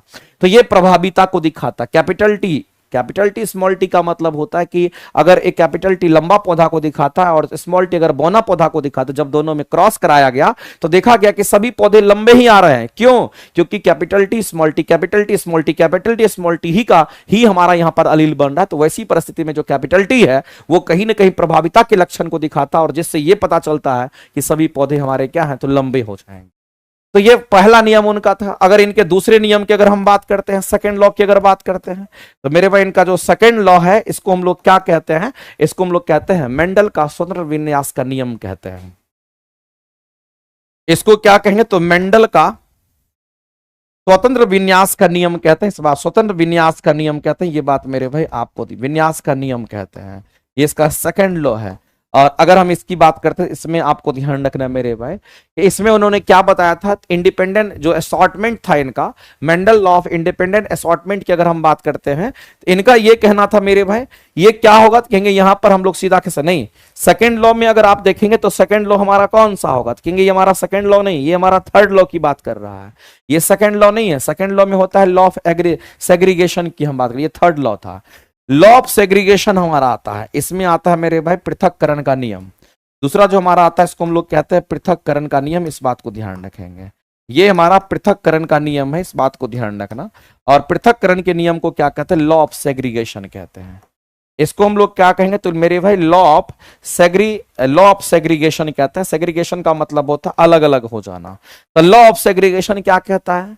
लॉ ऑफ सेग्रीगेशन कहने का मतलब है कि ये कैपिटल टी ये स्मॉल टी ये गैमेट्स में टूटेगा, और गैमेट्स में टूटेगा तो एक कैपिटल टी स्मॉल टी हमारा होगा, और ये 2 पार्ट्स में गैमेट्स में ये टूट जाता है, सिंगल सिंगल कैरेक्टर को लेकर के आ जाता है। सेकंड लॉ पृथक्करण का नियम, जिसको लॉ ऑफ सेग्रीगेशन कहते हैं। और जो तीसरा नियम इनका है मेरे भाई, वही यहां पर दे रखा है, जिसको हम लोग कहते हैं क्या? तो तीसरा जो हमारा है यहां पर कहेंगे ये मेंडल का स्वतंत्र, ध्यान रखेंगे मेरे भाई, मेंडल का ये कॉन्सेप्ट कहेंगे स्वतंत्र विन्यास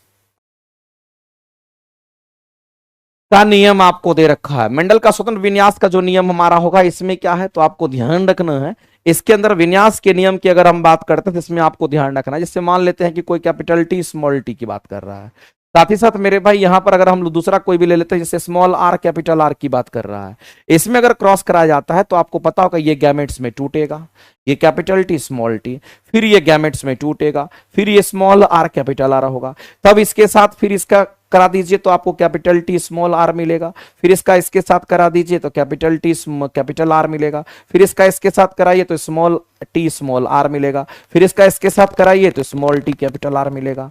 तो मेरे भाई ये इतने तरह के हमारे क्या बनाते हैं, तो ये हम कह सकते हैं ये हमारा इस तरह से हम लोगों को दिखेगा और इस रेशियो में ये हम लोगों को यहां पर मिल पाता है। तो हम लोग यहां पर कहते हैं कि मेंडल का जो स्वतंत्र विन्यास का नियम हमारा कहता है, उससे हमारा क्या होता है, पूरी तरीके से ये इंडिपेंडेंट हो, इंडिपेंडेंट असॉर्टमेंट की बात करता है, यही इनका तीसरा नियम होता है। तो कुल मिलाकर के मेरे भाई ये बोला गया है, तो आपको ध्यान रखना मेंडल के प्रथम नियम की बात करते हैं। मेंडल का प्रथम नियम होता है लॉ ऑफ डोमिनेंस, लेकिन इसमें दिया नहीं है, इसमें दिया नहीं है, इसके क्वेश्चन के आंसर गलत दे रखे थे, ना ये होगा ना ये होगा ना ये होगा ना ये होगा, आंसर करेंगे ऑप्शन नंबर ई।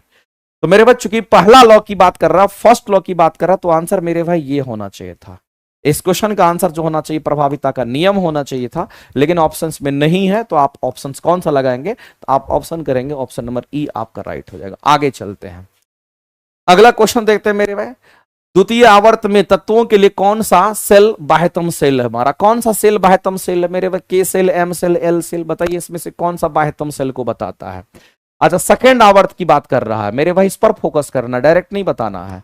आपको पता होगा, जैसे कि मान लेते हैं, हम लोग जानते हैं कि अगर किसी का कॉन्फ़िगरेशन अगर लिखते हैं, मान लेते हैं मेरे भाई हम किसी का कॉन्फ़िगरेशन लिखते हैं, आता है 1s2, फिर आता है 2s2, फिर आता है मान लेते हैं 2p6, तो हम लोग क्या देखते हैं, और मान लेते हैं कि 1s2, 2s2, 2p6, 3s1 मान लेते हैं आ गया। आप समझेंगे मेरे भाई जब ऐसा किसी का कॉन्फ़िगरेशन आता है, ये किसका है, 2 2 4 6 4 10 1 11, ये सोडियम का मान लेते हैं हमारा है, ये किसका है, तो सोडियम का हम मान लेते हैं कि हमारा है। अब समझना मेरे भाई हम क्या कहना चाहते हैं, ये सोडियम का हमारा है, अगर ये सोडियम का तो ये एस पहली कक्षा में जाएगा तो ये के में भर जाएगा, और दूसरी कक्षा में कितने इलेक्ट्रॉन आएंगे, पहली कक्षा में तो 2 ही इलेक्ट्रॉन आया था, के में भर गया, दूसरी कक्षा में मैक्सिमम कितना आ सकता है, तो कहेंगे 8 आएगा जो कि एल में चला जाएगा, और तीसरी कक्षा में हमारा क्या होगा मेरे भाई, तो हम कहेंगे यहां पर तीसरी कक्षा की अगर बात करेंगे तो ये हमारा एल में चला जाएगा।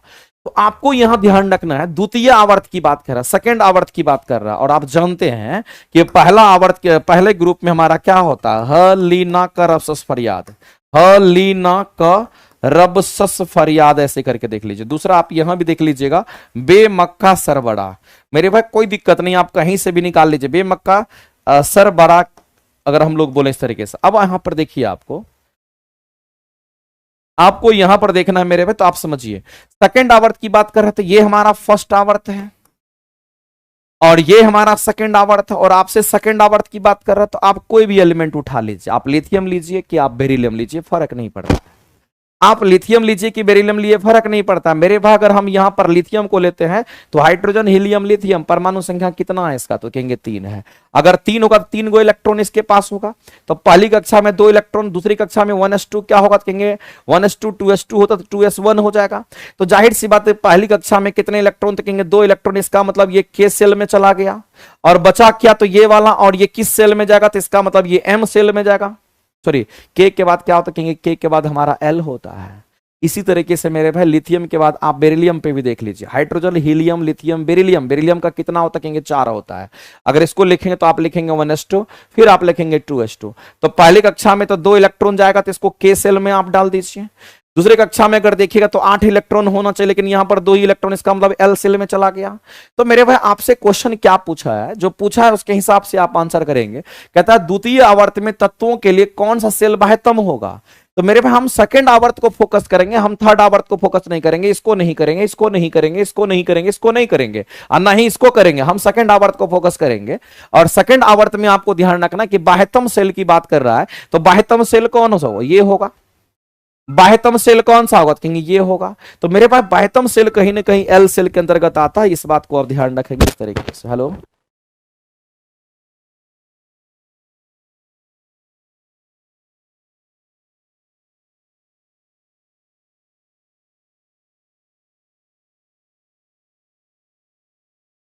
तो आपको मेरे भाई ध्यान रखना ये किस सेल में आया, तो आप सीधा कहेंगे इस क्वेश्चन का जो आंसर होगा वो कहीं ना कहीं हमारा क्या होगा, तो कहेंगे यहां पर ऑप्शन नंबर बी करेक्ट हो जाएगा। आगे चलते हैं मेरे भाई, आवर्त में इलेक्ट्रॉन का परित्याग करने की जो प्रवृत्ति होती है वो कैसी होती है? मेरे भाई इलेक्ट्रॉन के परित्याग करने की प्रवृत्ति कैसी होती है, ये क्वेश्चन आपसे पूछा गया है। हम आपसे जानना चाहते हैं मेरे भाई, इलेक्ट्रॉन त्यागनी और इलेक्ट्रॉन ग्रहण करने की अगर हम बात करते हैं वो किस में क्षमता होती है? तो आपको पता होगा, अगर हम यहां पर इलेक्ट्रॉन त्यागने की प्रवृत्ति की अगर बात करते हैं तो वो किस में होता है? इलेक्ट्रॉन को अगर त्यागने की प्रवृत्ति होती है, इलेक्ट्रॉन को त्यागने की प्रवृत्ति होती है तो ये किसको होता है? तो आप सभी लोग जानते हैं इलेक्ट्रॉन त्यागने की प्रवृत्ति हमारा किस में? तो धातु में होता है, क्योंकि अधातु तो नहीं होगा, चूंकि उसमें इलेक्ट्रॉन को ग्रहण करने की प्रवृत्ति होती है। ये किस में होता है? तो मेरे भाई धातु में होता है, मेटल्स में होता है। अब हम लोग बात करेंगे मेटल्स के बारे में। कोई भी मेटल्स आप उठा के देख लीजिए, फर्क नहीं पड़ता, लेकिन आपको आवर्त में देखना है। तो कोई भी आप बना लीजिए, जैसे मान लेते हैं अगर हम बनाते हैं यहां पर हलीना का रबसस फरियाद, क्या जाता है मेरे भाई, समझने का बात है। और यहां पर हम कहेंगे बेमक्का सरबरा, बेमक्का सरबरा। इस तरीके से आप देखेंगे तो आप आगे भी बढ़ते जाइए ना, कोई फर्क नहीं पड़ता, आप आगे भी बढ़ जाइए। बोरोन फैमिली होगा, बलगा एंटी।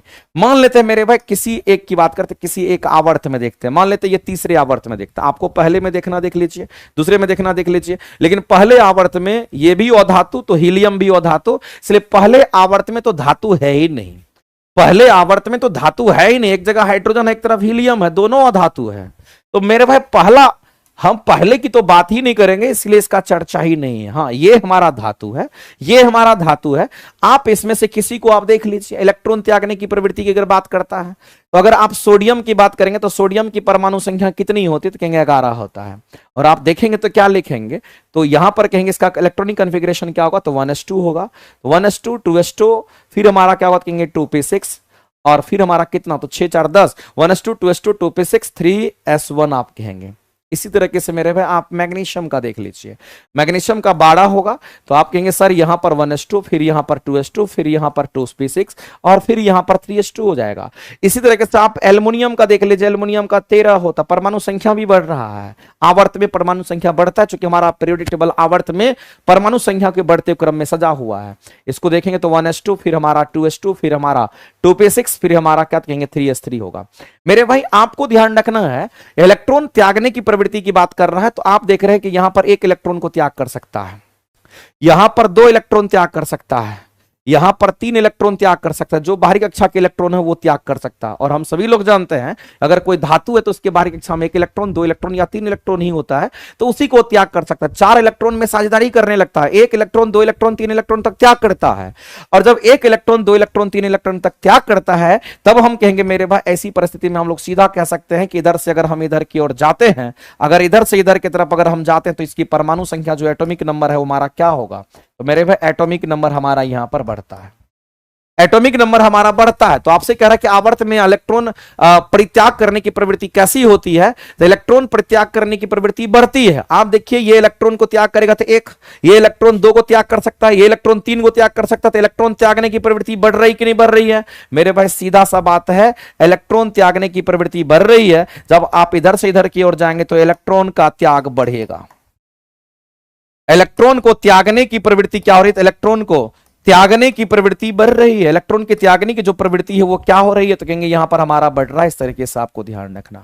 तो मेरे भाई इस क्वेश्चन के अगर आप आंसर करेंगे तो आप आंसर क्या करेंगे? और क्रमानुसार बढ़ेगा, यानी कि लगातार बढ़ेगा। ऐसा नहीं है कि एक के बाद एक छोड़ के बढ़ेगा, लगातार बढ़ेगा, क्रमानुसार बढ़ेगा, यानी ऑप्शन नंबर बी करेक्ट करेंगे। आगे चलते हैं। अगला कैसा है? जीवाश्म ईंधन का व्यापक पैमाने पर इस्तेमाल करते हैं मेरे भाई। तो अगर जीवाश्म ईंधन को आप इस्तेमाल करते हैं, इस क्वेश्चन के लिए हमारे आंसर जो होंगे वो क्या होंगे? आप सभी लोग आंसर करके बता दीजिए क्या करेंगे।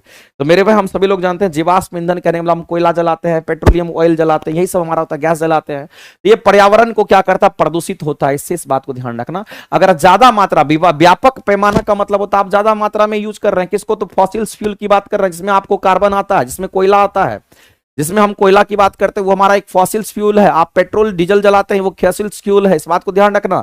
जो नेचुरल गैस होता है वो एक फॉसिल फ्यूल के रूप में हमारा होता है।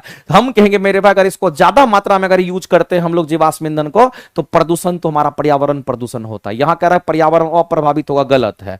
यहां कह रहा है विषैली गैस की मात्रा पर्यावरण में, कह रहा कि पर्यावरण में विषैली गैस की मात्रा रहती है, जो कि गलत है। मेरे भाई पर्यावरण में विषैली गैस की मात्रा थोड़ी होती है, जब आप जीवाश्म को जलाते हैं तो ऐसा होता है। तो मेरे भाई इस बात को ध्यान रखना कि पर्यावरण प्रदूषित होगा। तो इस क्वेश्चन के आप आंसर ऑप्शन नंबर ए के साथ आप जाएंगे। अगला है जाइलम का सजीव घटक कौन सा होता है। मेरे भाई हम सभी लोग जानते हैं कि जाइलम हमारा जटिल अस्थायी ऊतक का ही भाग होता है, आपको ये ध्यान में रखना है।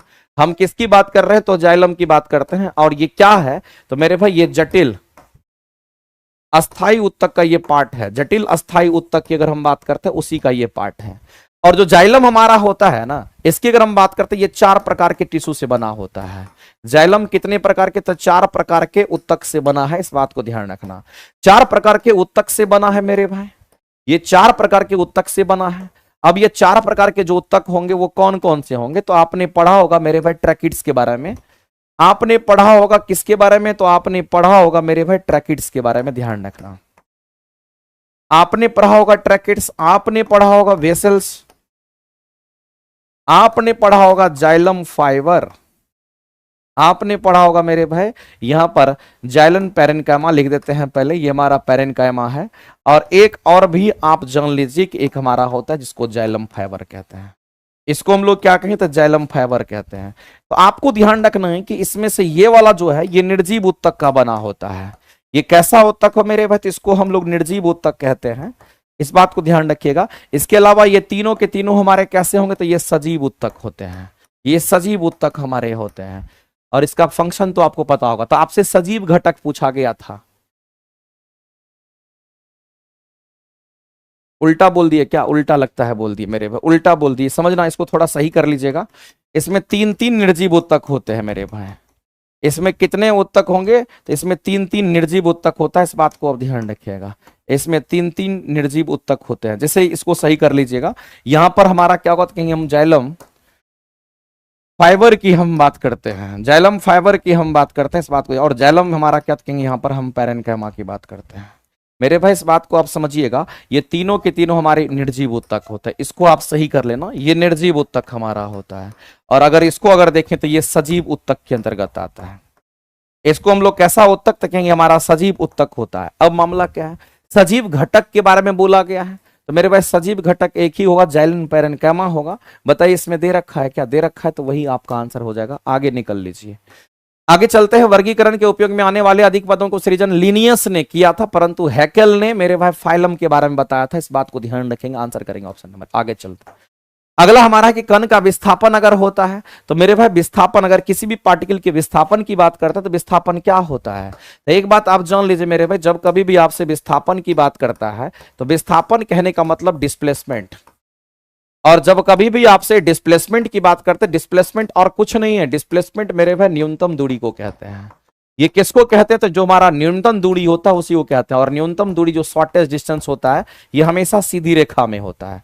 अगर आपको सीधी रेखा, अगर मान लेते हैं न्यूनतम दूरी ढूंढना, कहीं से कहीं जाना, आपको सबसे शॉर्टेस्ट डिस्टेंस चाहिए, तो आप क्या करिएगा, आप कहिएगा सीधा रास्ता को हम चूज करेंगे। तो मेरे भाई ये सीधी रेखा में ये होता है, इसमें कोई दिक्कत नहीं है। और विस्थापन हमारा इनिशियल और फाइनल पॉइंट पर निर्भर करता है। ये किस पर, तो आप कहेंगे ये हमारा इनिशियल तथा फाइनल पॉइंट पर निर्भर करता है। इनिशियल तथा फाइनल पॉइंट पर निर्भर करता है, ये बात मेरे भाई आपको ध्यान रख, इस पर ये निर्भर करता है, ये चीज आपको ध्यान रखना। तो मान लेते हैं आपको पटना से दिल्ली जाना है, तो पटना से दिल्ली जाने के लिए एक ही सीधा रास्ता हो सकता है। अगर ये पटना है, ये अगर दिल्ली है, ये इसका इनिशियल पॉइंट, ये इसका फाइनल पॉइंट होगा, तो इन दोनों का डिफरेंस होगा। लेकिन चलेगा कहां, तो इनिशियल से चलेगा और फाइनल पर पहुंचेगा, यहां से चल करके यहां पहुंचेगा, एक सीधी रेखा में होगा, तो उसको विस्थापन कहते हैं। और जनरली विस्थापन को हम लोग किससे, तो dx दिखाते हैं, इस बात को ध्यान रखना। न्यूनतम दूरी को जनरली dx ही कहा जाता है, इसका मतलब यहां से लेकर के यहां तक की दूरी को dx कहेंगे। तो मेरे भाई प्रारंभिक बिंदु से शुरुआत करेगा, अंतिम बिंदु तक चलेगा और एक सरल रेखा मार्ग पे चलेगा। तो इस क्वेश्चन के अगर आंसर करेंगे तो ऑप्शन नंबर ए जो है सबसे सटीक और सबसे बढ़िया आंसर है। आप आंसर करेंगे मेरे भाई, ऑप्शन नंबर ए आपका राइट हो जाएगा, बाद बाकी कोई भी आंसर आपका सटीक नहीं है, ध्यान रखें। आगे चलते हैं। बालक के 2 समूह एक रस्सी को विपरीत दिशा में खींचता, प्रत्येक समूह रस्सी के 10 न्यूटन का खिंचाव बल लगाता, रस्सी का तनाव बल क्या होगा। ये क्या कह रहा है, इस क्वेश्चन को आप समझिए और हिसाब से आंसर करिए। मेरे भाई मान लेते कि एक आदमी है, इधर भी बहुत सारा बालक है और ये बहुत सारा बालक क्या कर रहा था, रस्सी को खींच रहा है। ये क्या कर रहा है, तो आप सीधा कहेंगे ये रस्सी को खींच रहा है, ये इधर खींच रहा है, तो इधर भी कुछ बालक है, 5-6 बालक इधर भी है, और ये भी रस्सी को इधर से खींच रहा है, दोनों तरफ खींच रहा है। अगर ये खींच रहा है, अगर ये खींच रहा है और ये भी खींच रहा है, दोनों खींच रहा है, तो ये दोनों कितने न्यूटन का बल लगा के खींच रहा है? अगर ये 10 न्यूटन का बल लगा करके खींच रहा है, तो ये भी कितना लगा रहा है? कहेंगे 10 न्यूटन ही लगा रहा है। लेकिन इस रस्सी, ये आदमी, इसके द्वारा ये बल लगाया गया ना, ये इसके द्वारा लगाया गया, तो ये आरोपित बल है। ये हमारे और आपके द्वारा किसी भी चीज पर धक्का देते हैं या खींचते हैं तो वो एक आरोपित बल है। हम और आप जो कुछ भी बल लगाते हैं वो एक अप्लाइड फोर्स है, वो एक आरोपित बल है, जो कि एक बाहरी बल होता है। लेकिन मेरे भाई उस धागा के अंदर भी एक तनाव बल पैदा हो जाएगा जब उसको खींचा जाता है, इसमें एक तनाव बल पैदा होगा और वह तनाव बल इस धागा में इधर की तरफ होगा। और अगर ये 10 है तो ये भी कितना होगा? कहेंगे 10 न्यूटन होगा। नहीं दिख रहा है तो आप बढ़िया से मेरे भाई देखिए, आपको दिख जाएगा ऐसा वाला। अगर इधर 10 तो इधर भी कितना न्यूटन? 10 न्यूटन। यहां पर भी अगर देखेंगे तो यहां भी आपको कितना कहेंगे? यहां भी 10 न्यूटन दिखेगा। मेरे भाई ये जो तनाव बल होता है ये हमारा कैसा कहेंगे? यांत्रिक बल होता है, धागा के अंदर ये बल लगता है, और ये एक बाहरी बल था। तो आप अगर 10 से खींचे, ये भी 10 से खींचा, तो इस धागा में जो तनाव है वो भी 10 न्यूटन का ही होगा। इस बात को मेरे भाई ध्यान रखना, और इस क्वेश्चन का आंसर करेंगे ऑप्शन नंबर बी राइट हो जाएगा, क्योंकि आपसे तनाव बल पूछा गया था। आगे चलते हैं। आगे मेरे भाई बायोलॉजी की रामबाण बैच की जो क्लासेस है ये आपकी चल रही है। जिनको भी बायोलॉजी थ्योरेटिकल क्लास करना है, पूरी थ्योरी को बेहतरीन तरीके से करना है, और ध्यान रखिएगा बॉटनी और जूलॉजी दोनों के इसमें मिक्सअप क्लास आपके चलेंगे। बॉटनी जूलॉजी दोनों को साथ साथ लेकर के चलेंगे, इसलिए आपको रामबाण बैच में बहुत ही एनसीईआरटी बेस्ट, आपको कंप्लीट एनसीईआरटी बेस्ट ही बायोलॉजी मिलेगा, और जो काम का चीज है वो मिलेगा, जो एग्जाम में छपता है वो मिलेगा। इसलिए जिसको भी लगता है कि हमको बायोलॉजी नहीं पढ़े, आपको बायोलॉजी करना चाहिए, आप बेझिझक कर सकते हैं। मेरे भाई एक चैप्टर हमने इसका खत्म कर दिया है, सेल वाला चैप्टर खत्म हुआ, और प्लांट टिश्यू का चैप्टर आपका स्टार्ट हो चुका है। आप ये समझ लीजिए, बहुत ही बेहतरीन कंसेप्ट के साथ ये क्लासेस आपका हो रहा है। आप कर लीजिएगा तो बाद में आपको लगेगा एक एक क्वेश्चन आप बढ़िया तरीके से समझ पा रहे हैं। अगला मेरे भाई क्वेश्चन बोला गया कि यहां पर परिक्षिप्त परावस्था की बात करते हैं, इसको हम लोग कहते हैं डिस्पर्स्ड फेज कहते हैं, और दूसरा हमारा क्या कहेंगे? डिस्पर्सन मीडियम की बात करते हैं। एक तो आपका डिस्पर्स्ड फेज है, दूसरा आपका डिस्पर्सन मीडियम से मिलकर के बने विलियन को क्या कहेंगे? ये क्वेश्चन बोला गया। मेरे भाई कहने का मतलब है कि डिस्पर्स्ड फेज और डिस्पर्सन मीडियम किसको कहते हैं? अगर किसी को डिस्पर्स्ड फेज कहा जाता है तो इसको आप सॉल्यूट समझिए, इसको आप क्या समझिए? विलय समझिए। और अगर कोई परिक्षेपण माध्यम होता है इसको आप क्या समझेंगे? तो इसको आप सॉल्वेंट समझिए मेरे भाई, जिसकी मात्रा ज्यादा होती है इसको सॉल्वेंट कहते हैं, और इसके हिंदी में इसको हम लोग विलायक के नाम से जानते हैं। तो जाहिर सी बात है कि विलय किस में घोल लेगा? तो कहेंगे विलायक में घोलेगा। विलायक क्या करता है? विलय को अपने अंदर घोल लेता है। तो आपसे पूछा गया बताइए इसमें से कौन सा होगा? मेरे भाई हम लोग सीधा कहेंगे सैचुरेटेड अनसैचुरेटेड की अगर हम बात करते हैं, ये जो दो प्रकार का यहां पर सॉल्यूशन दे रखा है, ये यहां पर आपको ये नहीं बताएगा कि ये हमारा डिस्पर्स्ड फेज और डिस्पर्सन मीडियम को बता दें। कौन बताएगा मेरे भाई? तो कोलाइडल सॉल्यूशन बताएगा। और ये कोलाइडल सॉल्यूशन के अंतर्गत अगर आप देखेंगे तो जो कोलाइडल सॉल्यूशन होता है इसमें क्या होता है? क्योंकि इसमें हमारा जैसे कि कोलाइडल सॉल्यूशन को अगर देखेंगे, इसमें छोटे छोटे पार्टिकल्स तैरते रहते हैं, जो छोटे छोटे कण होते हैं वो सॉल्यूट के रूप में होता है। इसमें कण को आप देखेंगे तो वो सॉल्यूट के रूप में आपको देखेगा, छोटे छोटे कण जो तैरते रहते हैं। ये किस रूप में आपको देखेगा? तो कहेंगे सीधा सा बात है, ये हमारा सॉल्यूट रूप में दिखता है, ये सॉल्यूट फॉर्म में दिखता है। और मेरे भाई इसके अंदर जो द्रव पदार्थ होता है वो कैसा दिखता है? कहेंगे वो सॉल्वेंट के रूप में दिखता है। इस बात को ध्यान रखना। और हम सभी लोग जानते हैं कि कोलाइडल सॉल्यूशन हमारा क्या होगा, तो हम लोग सीधा कह सकते हैं ये ठोस अवस्था में, ये द्रव अवस्था में हमारा होता है। आगे चलते हैं। अगला क्वेश्चन निम्नलिखित में से कौन सा सही नहीं है आपको बताना है। तत्व समान कणों से निर्मित, यौगिक भिन्न भिन्न कणों से निर्मित। तत्व जो होते हैं वो समान कण से बनते हैं। जाहिर सी बात है मेरे भाई, कोई मान लेते कि हमारा सोडियम है, अगर ये सोडियम बना है तो कंप्लीट सोडियम है, तो सोडियम के छोटे छोटे कण होंगे तो कंप्लीट एक ही समान हमारा कण होगा। लेकिन अगर कोई यौगिक अगर हमारा बनता है, जैसे कार्बन डाइऑक्साइड यौगिक हमारा बन रहा है, तो कार्बन अलग है, ऑक्सीजन अलग है, इसमें अलग अलग हमारा क्या है? तो भिन्न भिन्न कण है हमारा। कार्बन अलग है, ऑक्सीजन अलग है, यहां पर सिर्फ और सिर्फ सोडियम ही हमारा है। ये स्टेटमेंट मेरे भाई सही है कि तत्व जो होते हैं वो समान कणों से निर्मित होते हैं, और यौगिक जो होते हैं वो भिन्न भिन्न कणों से निर्मित होते हैं। तत्व की अगर बात करते हैं हमारा फ्री स्टेट में होता है, यौगिक की बात करते हैं ड्यू टू केमिकल रिएक्शन हमें मिलता है, बनता है। इस बात को ध्यान रखेंगे। और यौगिक जब कभी भी बनेगा मेरे भाई, तो याद रखना 2 या 2 से अधिक तत्व के मिलने से केमिकल रिएक्शन के दौरान बनता है। आप तत्व को मेरे भाई गर्म करेंगे तो यौगिक नहीं बनेगा, जब भी बनेगा तो ड्यू टू केमिकल रिएक्शन, बिना केमिकल रिएक्शन का यौगिक नहीं बनता। यौगिकों की संख्या असंख्य होती है, तत्व की संख्या सीमित है, 118 ही तत्व होते हैं। दूसरी बात, ये स्टेटमेंट सही है, कहता है यौगिक के जो गुण होते हैं उनके अवयवी तत्व के गुण से टोटली डिफरेंट होता है। बिल्कुल सही बात। जैसे मान लेते हैं कार्बन और ऑक्सीजन हमारा क्या तत्व है, इन दोनों से अगर हम लोग रिएक्शन करवा दिए, जला दिए, तो कार्बन डाइऑक्साइड गैस बना, तो ये हमारा एक यौगिक बना और इसकी जो प्रॉपर्टी होगी इन दोनों से टोटली डिफरेंट होगा। ये स्टेटमेंट पूरी तरीके से सही है। अगला कहता है मेरे भाई इस क्वेश्चन के लिए, यहां जो देख रहे हैं इस क्वेश्चन का जो आंसर होगा ऑप्शन नंबर हमारा यहां पर सी हो जाएगा राइट, और इस क्वेश्चन का आंसर करेंगे सी राइट। लेकिन सी क्यों राइट होगा? तो मेरे भाई गर्म करने पर कह रहा है यौगिक अपने तत्वों में विघटित हो जाता नहीं। जब आपको पता है ये स्टेटमेंट मेरे भाई गलत है, ये स्टेटमेंट गलत है तो यही आंसर करेंगे। हम सभी लोग जानते हैं यौगिक का निर्माण कैसे होता है, तो मेरे भाई आपको एक बात पता होना चाहिए, इस यौगिक का निर्माण अगर होता है तो कैसे होता है, तो यौगिक का निर्माण ड्यू टू केमिकल रिएक्शन, इस बात को ध्यान रखना।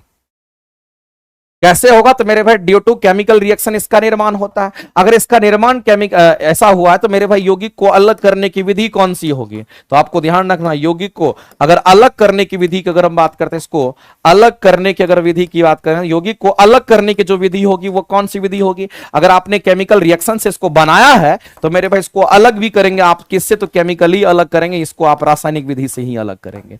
दूसरा मेरे भाई ये भौतिक विधि से अलग नहीं होगा, इस बात को ध्यान रखना। रासायनिक विधि से ही आप इसको अलग करेंगे, इसको आप भौतिक विधि से अलग नहीं कर सकते हैं, इस बात को आप समझ लीजिए।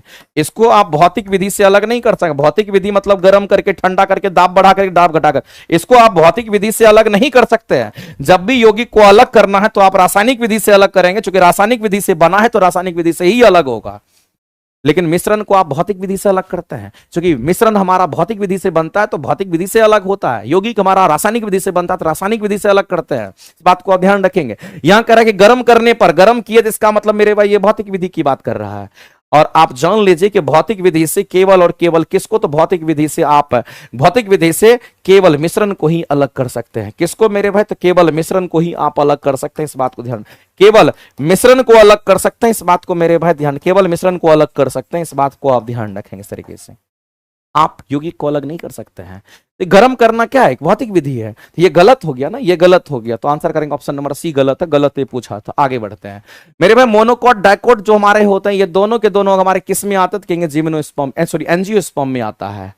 ये हमारा मोनोकोट भी है, डाइकोट भी है। मोनोकोट कहने का मतलब पैरेलल वेनेशन, डाइकोट मतलब कहना रेटिकुलेट वेनेशन। मोनोकोट मतलब होता है कि बीच का भारी बीच दो भाग में नहीं बटेंगे। डाइकोट का मतलब होता है बीज दो भाग में बट जाते हैं। जितने भी आप देखते होंगे जिसमें भी बीज होता है दो भाग में बट गया, मतलब जैसे काजू खाते हैं, काजू का बीज दो भाग में बट जाता है, इसका मतलब वो क्या है?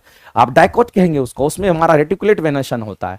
अगला वेग की अगर बात करते हैं मेरे भाई, अगर हमारे सामने में वेग बोला गया है इसका मतलब है स्पीड की नहीं, स्पीड नहीं वेलोसिटी की बात कर रहा है। अगर मेरे भाई यहां पर वेलोसिटी की बात करता है, इसको आप वेग कहते हैं। इसका यूनिट आपने क्या पढ़ा है? इसका यूनिट जो होता है वो मीटर पर सेकंड होता है, लेकिन ये कौन सा यूनिट था? तो ये इसका एसआई यूनिट है, ध्यान रखेंगे। तो मीटर पर सेकंड भी चलेगा, या फिर इसी को किलोमीटर पर आवर में भी लिखेंगे तो ये भी चलेगा, ये भी इसी का यूनिट हमारा होगा। लेकिन जनरली एसआई यूनिट हमारा एमकेएस यूनिट को कहते हैं, वो हमारा मीटर पर सेकंड को फॉलो करता है, इस बात को ध्यान रखेंगे।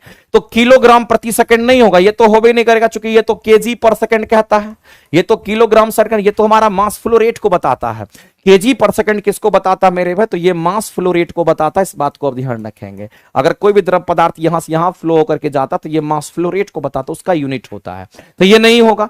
मीटर प्रति सेकंड ये हमारा हो जाएगा, इसमें कोई दिक्कत नहीं है। यहां किलोमीटर प्रति सेकंड बोला तो मेरे भाई जब ऊपर में किलोमीटर होगा तो नीचे में सेकंड नहीं है, तो नीचे में आवर होना चाहिए था, इसीलिए ये गलत हो जाएगा। तो आप कहेंगे ये ना तो ये होगा ना तो ये होगा, तो उचित तरीका यही है कि वेग का आपकी यूनिट को ऐसे दिखाइए।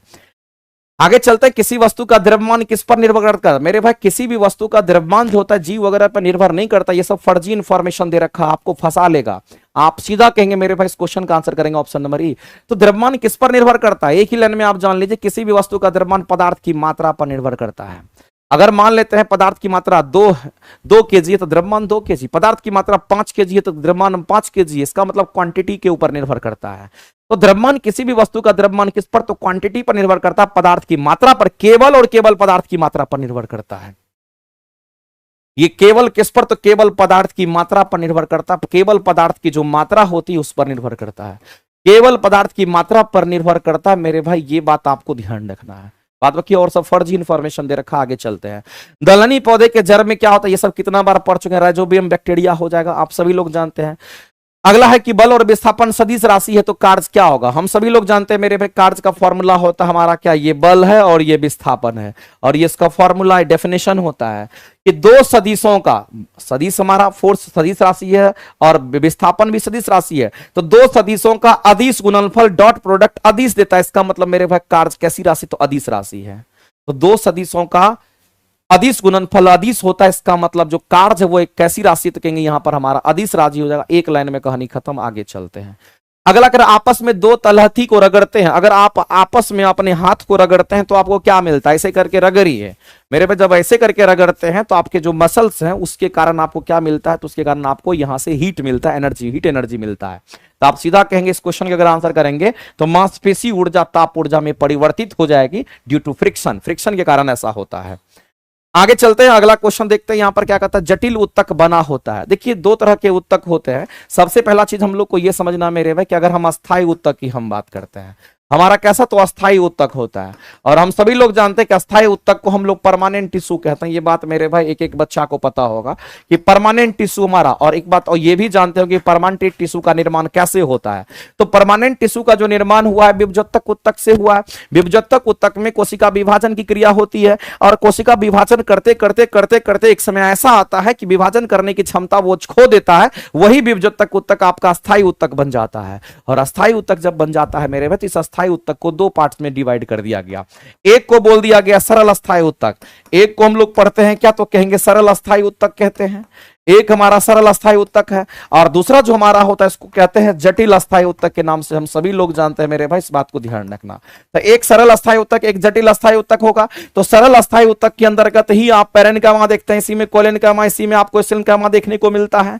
लेकिन अगर हम लोग यहां पर जटिल की बात करेंगे तो इसमें जाइलम और फ्लेम देखने को मिलता है। एक तो जाइलम होगा और दूसरा हमारा क्या होता है, हमारा यहां पर फ्लेम देखने को मिलता है। अगर जटिल अस्थायी उत्तक क्यों जटिल होता है, ये अगर आपसे पूछता है तो आपको ध्यान रखना मेरे भाई कि जटिल अस्थायी उत्तक में हमारे उत्तक जो होते हैं वो भिन्न भिन्न प्रकार का उत्तक होता है। भिन्न भिन्न प्रकार के उत्तकों का जो समूह होता है वो हमारा जटिल कहलाता है, और एक समान प्रकार के जो उत्तक होते हैं उसके समूह को सरल अस्थायी उत्तक कहते हैं। ये लाइन आपको ध्यान रखना है।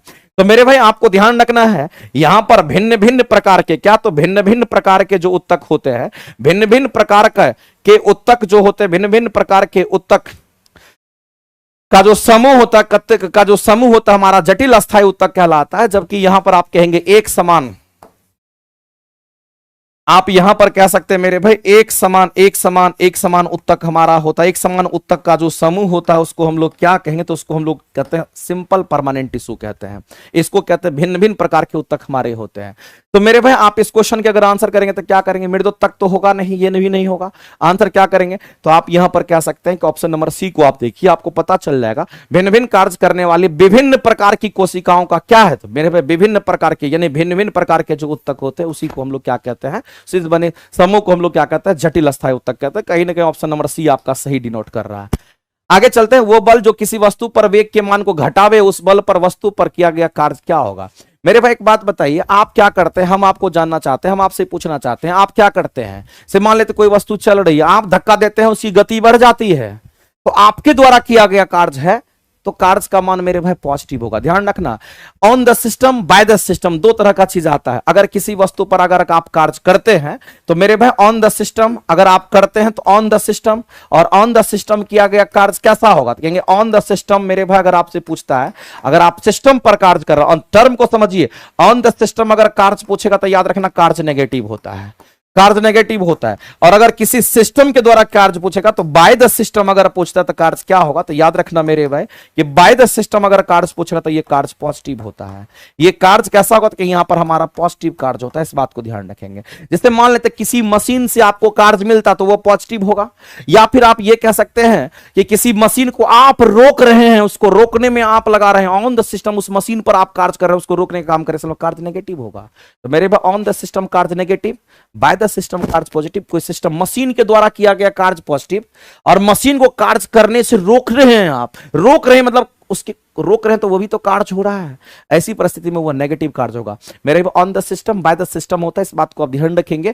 तो आपको ये पढ़ने के बाद पता चल जाना चाहिए यहां पर क्या कर रहा है। क्वेश्चन में कह रहा है जो बल किसी वस्तु के वेग के मान को घटावे, आप बल लगा रहे हैं, आप बल लगा रहे हैं और वो बल क्या कर रहा है, उसके वेग को कम कर रहा है, यानी कहने का मतलब है आप उसको रोक रहे हैं, यानी कहने का मतलब ऑन द सिस्टम कार्य कर रहा है। और ऑन द सिस्टम हमारा कार्य क्या होगा, तो मेरे ऋणात्मक होगा और सीधी सी बात है, कहानी खत्म। ऐसे समझना आपको। आगे चलते हैं। एनसीईआरटी एग्जाम्पलर की भी क्लासेस चल रही है। जिनको लगता है कि एनसीईआरटी एग्जाम्पलर चाहिए, एनसीईआरटी एग्जाम्पलर है।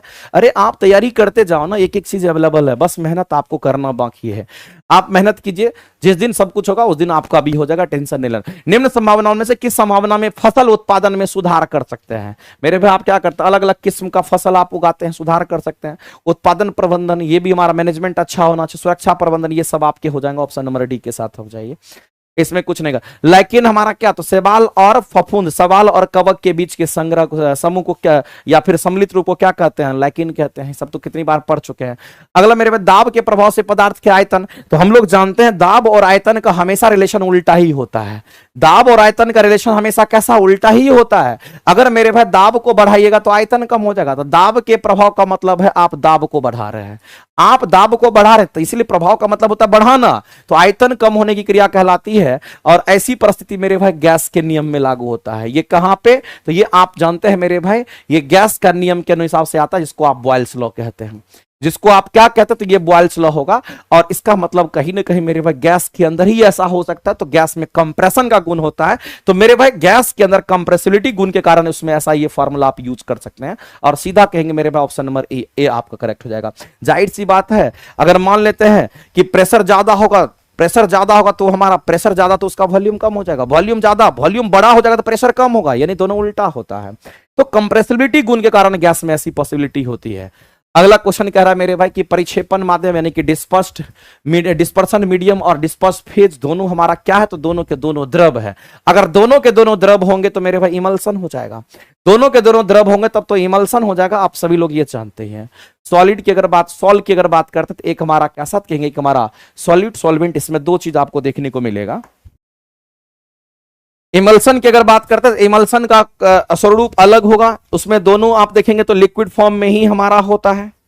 उसमें दोनों देखेंगे तो आपको लिक्विड फॉर्म में ही दिखेगा। चलो हम थोड़ा सा बता देते हैं। इसमें एक चीज आप जान लीजिए मेरे भाई, इसमें अगर आप देखेंगे तो इसमें आप कहेंगे सर सॉल्यूट की बात करते हैं। किसकी बात कर रहे हैं, सॉल्यूट। ये भी क्या, तो लिक्विड है। अगर इसमें सॉल्वेंट की बात करते हैं तो ये भी हमारा क्या है, तो कहेंगे ये भी हमारा यहां पर लिक्विड भी है। लेकिन याद रखना सॉल्वेंट कहते हैं डिस्पर्सन मीडियम को, इस बात को ध्यान रखना। यहां पर अगर देखेंगे तो मेरे भाई इसके सॉल्यूट की बात करते हैं तो सॉल्यूट यहां पर सॉलिड फेज में होता है। ये सॉलिड होता है, इस बात को ध्यान रखेंगे, ये सॉलिड होगा। जबकि अगर हम सॉल्वेंट की अगर हम बात करते हैं ये कैसा होगा, तो आपको ध्यान रखना ये कहीं ना कहीं मेरे भाई यहां पर लिक्विड हो जाता है। ये लिक्विड हमारा हो जाएगा, इस बात को ध्यान रखेंगे। अगर हम एरोसोल की बात करते हैं तो एरोसोल में भी आपका सॉल्यूट होगा, एरोसोल में भी सॉल्यूट होगा। लेकिन यहां पर जो सॉल्यूट होगा हमारा किस रूप में होगा, तो कहेंगे लिक्विड के रूप में होगा। ये लिक्विड हमारा होता है जिसकी मात्रा कम है। और जो सॉल्वेंट हमारा होगा, जो सॉल्वेंट होगा वो गैस हमारा होता है और इसकी मात्रा ज्यादा होती है। तो गैस में लिक्विड को अगर घोलिएगा, गैस में लिक्विड को घोलिएगा तो एरोसोल बन जाएगा। मेरे भाई यहां पर लिक्विड में सॉलिड को घोलिएगा तो सॉल बन जाएगा। यहां पर लिक्विड में लिक्विड को घोलिएगा तो इमल्सन बन जाएगा, जो कि क्वेश्चन आपसे पूछा गया था। आगे चलते हैं। अगला है निम्नलिखित में से कौन सा टिंडल प्रभाव को दिखाता है। मेरे भाई सॉल्ट सॉल्यूशन नहीं होगा, चूंकि ये ट्रू सॉल्यूशन देता है। ये कैसा, तो ट्रू सॉल्यूशन देता है। ये ट्रू सॉल्यूशन में आपको पता है कि नहीं होता है हमारा टिंडल इफेक्ट।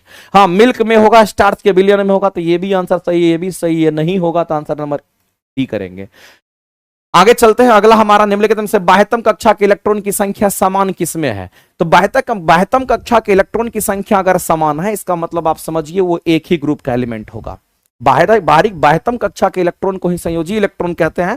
बाह्यतम कक्षा के इलेक्ट्रॉन एक समान कहने का मतलब संयोजी इलेक्ट्रॉन एक समान, संयोजी इलेक्ट्रॉन एक समान कहने का मतलब कोई एक ग्रुप का एलिमेंट होना चाहिए। तो अगर आप इसको अगर देखना चाहते हैं मेरे भाई, आप यहां देखिए, आपको पता चल जाएगा। बल्गा एंटी बोरोन फैमिली का होता है और ये बल्गा एंटी कुछ इस तरीके से हम लोग पढ़ते हैं। तो ये दोनों एक ही ग्रुप का है, तो ये हमारा मैच करेगा। ये अलग अलग ग्रुप का हमारा है, ये भी अलग अलग ग्रुप का हमारा है, ये नहीं होगा। आगे चलते हैं, अगला क्वेश्चन देखते हैं। कह रहा कि बांध के द्वार पर स्थापित टरबाइन ज्वारीय ऊर्जा को किस ऊर्जा में स्थानांतरित करता है मेरे भाई। तो आप सीधा कहेंगे विद्युत ऊर्जा में करेगा।